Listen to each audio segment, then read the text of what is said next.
Hello everyone, and thank you for joining us for Enloe Medical Center's Healthier You Facebook Live series, where today we're going to discuss how Enloe is providing hope in the fight against cancer. About 1 in 3 people will be diagnosed with cancer in their lifetime, according to the American Cancer Society. While a cancer diagnosis can be overwhelming for the person diagnosed and his or her family, there are lots of resources right here in our community that can help. These range from educational classes to clinical trials to complementary therapies and more, thanks to Enloe Regional Cancer Center. Hello everyone, I'm Susie Lowry Hall, Enloe's Community Outreach Coordinator, and I'm very excited to introduce my guests today. Today we're here with Rebecca Senoglu. She might look familiar if you're following us regularly, and she is Enloe's Cancer Support Program Coordinator, so thank you for being here. And we're also joined with Julie Vugrenes, who is our Enloe recreational therapist and certified LeBed instructor. They're both here. We're all here today to talk about this very important topic in honor of Breast Cancer Awareness Month, and so thank you all for being here. Thank you. Thank you. So before we get started, please know that the information that we're about to share is not intended to be medical advice. If you have specific questions about your health, please talk to your provider. And as always, feel free to post comments in the comments field, and we'll do our best to address them during this broadcast. So with that, we'll get started. So I'm going to go ahead and start with you, Rebecca. Thanks again for being here with us. So when someone receives a cancer diagnosis, what can they expect? Well, I think anytime someone gets a cancer diagnosis, it's scary and it's overwhelming.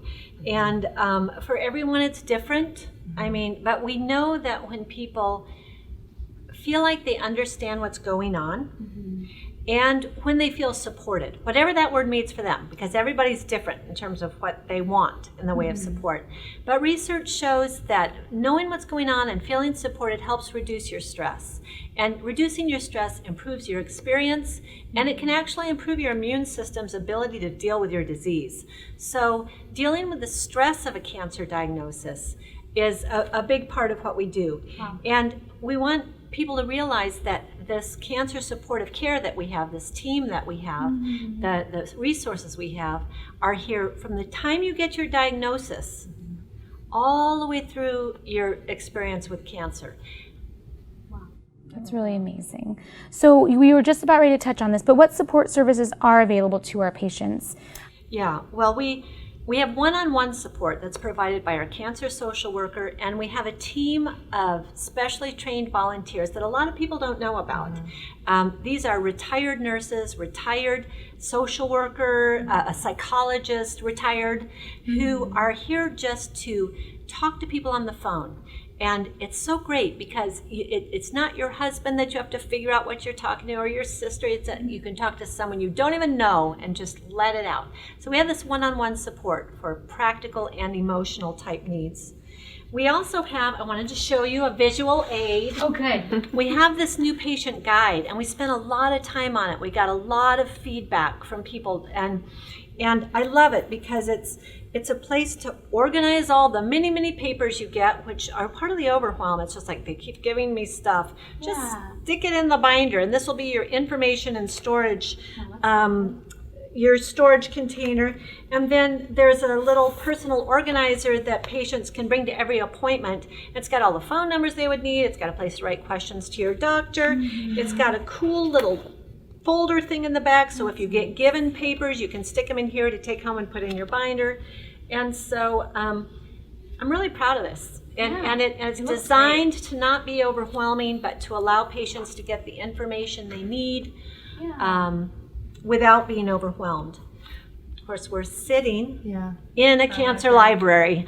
And I think sometimes people avoid the library because they think it's going to be just pictures of tumors. It's a great library. It's full of so much more, and you may not be a reader. We have CDs, we have one-page handouts, we have little booklets.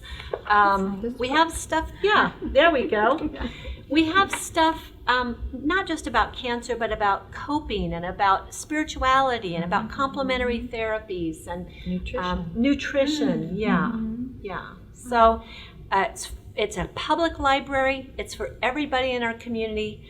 I always say one of the shelves that people avoid the most is this grief area over here, but we know that people in our community are grieving, and this is a good place to come and get a book. It could be this fat, and you might read one paragraph and you'll go, that is what I needed to hear today. Oh, that's great.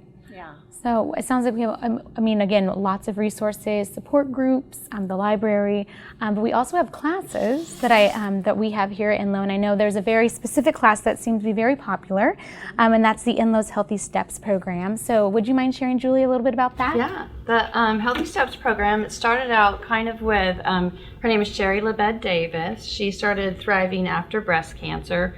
She herself got breast cancer, and then of course on top of that she got lymphedema, and lymphedema is, they call it the straw that broke the camel's back for a lot of women, because it's like they have this breast cancer, they have to go through all the cancer, then they have this whole issue with lymphedema, which is swelling of the arms, swelling of the legs, they have to wear sleeves. And one of the things they've realized with lymphedema is that you need to move. You need to get that body moving, because your lymphatic system doesn't have a pump. And the way to get that moving is by moving your arms. And so with our Healthy Steps program, we kind of created this, pulled this Thriving After Breast Cancer in, and started doing what's called the lymphatic opening. So we do that every time. There's myself and Mary Jo Brown that teaches the nighttime class. And we bring in music, we bring in props, we make it fun. We try to really incorporate what you were saying, Rebecca, about having other people there. So like if you've gone through cancer and you're just, I just need some kind of support, this is a peer group too. Mostly we have women who have come for 10 years or more to maintain. Yes. They love this class. They love the class, and it's mostly all women, but there are some brave men that come, so the men are always very popular. Yes, we're welcome. And men also get breast cancer, and they also get lymphedema, and so it's not just for cancer survivors. We've opened it up to people that maybe had just had some health issues, maybe they're going through a hard time in their life and they don't really want to go to the gym. This offers a place where you can move and feel free and dance a little bit. I work on balance, work on strength, work on TheraBands, and there's a break in between the movements, and people talk and drink water and get to know each other, and also a way to say, hey, I'm having this issue, what did you do? And have a couple of nurses in there, so they're a great resource as well. That's wonderful. That's great. Thank you. As we mentioned earlier, cancer doesn't just affect the person who's diagnosed. How are Enloe caregivers helping their families, and what sets Enloe apart? Yeah, I think it's really important to mention that we realize that cancer doesn't just affect the patient. And so all of our programs for education and support that we offer are available to anyone affected by the patient's diagnosis. We call anybody who's affected by the diagnosis a caregiver. It could be a spouse, it could be an adult child, it could be a mother or father or a best friend, it doesn't matter. So I didn't mention it last time, but we have a new patient orientation that's offered every week on Wednesdays. And it's great for caregivers because they get to be right there hearing about ways to cope with stress, about how to talk to the doctor, about how to organize stuff. And so the new patient orientation is a great resource.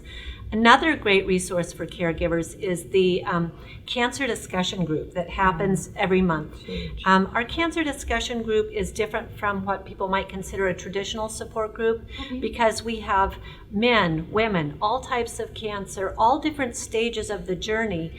And once a month we get together, we hear someone talk about something related to cancer and wellness for about a half an hour, and then people are sitting at round tables of 4 or 5 people, and this is caregivers and patients, and you get to just have casual conversations. You can talk about the topic, you can talk about what's going on with you, you can just listen, and when the caregivers show up there and go, oh, I'm not the only person that's tired or that is feeling stretched or that's dealing with this issue, it can be a great comfort. It can be a great comfort. Yeah, I wanted to mention this too. Yeah, definitely.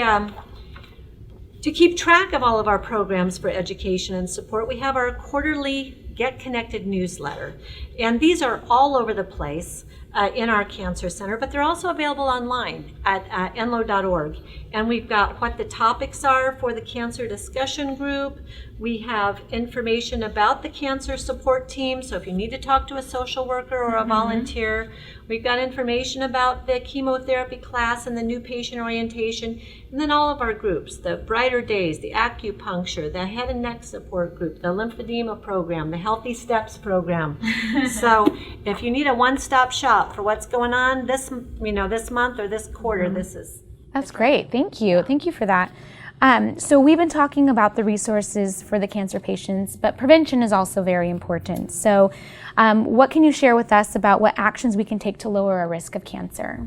Well, just movement, exercise, what you put in your mouth, really think about that. Get your screening, get your health care screening, reduce your cancer risk. So men and women, you need to just go out and I think, and incorporate what's going on here too. Come to the cancer center, ask what you need. If you have cancer or even before cancer, a loved one, it makes you start thinking, oh my gosh, my grandmother had cancer. I don't want to have cancer. What can I do to change that? So stop smoking. Think about your healthy foods, your dark greens, and get out and walk and move. It's so important. And we have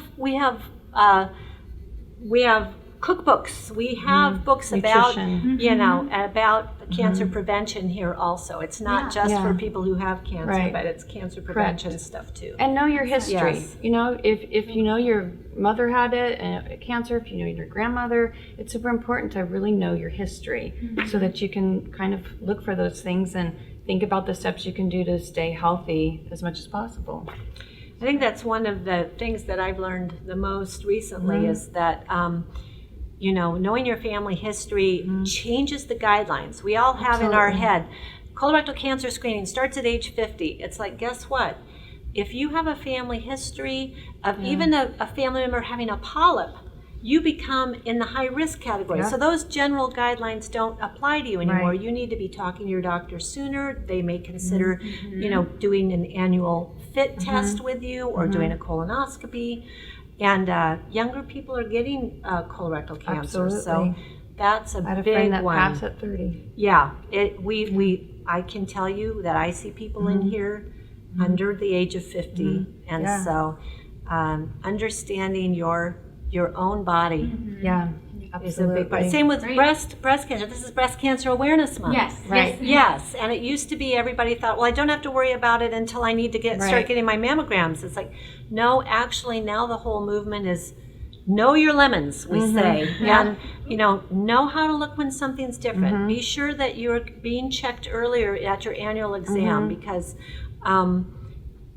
women younger than the advised age for starting your mammograms get breast cancer. And mothers teaching their daughters, teaching what to feel for, what to know your body. Very important. Knowing what what's normal for you and knowing when something changes is absolutely is very, and knowing your family history.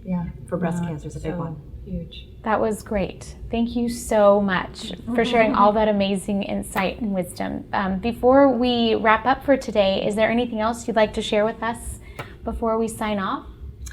I want to mention that at the Wellness Expo, which many of you may have attended at the Wellness Expo in the past, it's on November 2nd this year. The Cancer Center is actually going to be featured kind of in a special way at a cancer fair.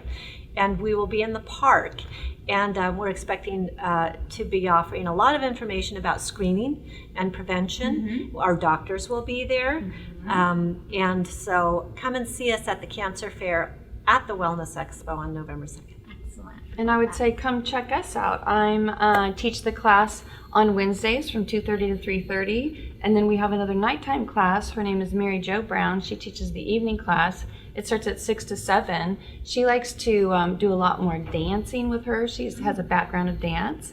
And so she loves to incorporate boas and fun little things guys can do it too. It's okay. But yeah, I think that just come check us out, even if it's just for one time. Just to see what it's about. Yeah, I think it's great. So hopefully we will see you there. With that, thanks again to both of you for being here today, and thank you for joining us. And like Rebecca said, we hope that you will come join us on Saturday, November 2nd for the Community Wellness Expo here at Enloe Medical Center. Until then, goodbye for now.